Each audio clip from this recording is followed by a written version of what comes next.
ரொம்ப முக்கியமான விஷயம் சித்தர் ஜீவா. அதாவது ஒரு மனுஷனுக்கு ஆசையே இல்லாமல் ஒருத்தன் இருப்பானா அப்படின்னா வந்து அது சித்தர் ஜீவாவை தான் சொல்கிறோம். இப்போ வந்து ஒரு விஎஃப்எக்ஸ் ஆர்டிஸ்டாக மாறி இருக்கிறார். இசையமைப்பாளர் வந்து ஒரு விஎஃப்எக்ஸ் டைரக்டராக மாறி இருக்கிறார். அது வாய்ப்பே இல்லை. இது மாதிரி ஒரு விஎஃப்எக்ஸ் வந்து அதுக்குன்னே படித்து அதுக்குன்னு ஒரு டீமை செட் பண்ணி ப்ரோ சூப்பர் டைம் இந்த படத்துக்காக வெயிட் பண்ணிட்டு இருக்கேன். இது வந்து ஆதிபதரை வந்து அடுத்து ஒரு பெரிய டைரக்டராக கொண்டு போகும், ஒரு பெரிய தயாரிப்பாளரை கொண்டு போகும்.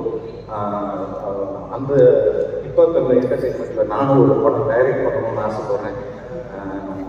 நன்றி. இன்னும் கேப்ல பிடிச்சி போட்ட தேங்க்யூ.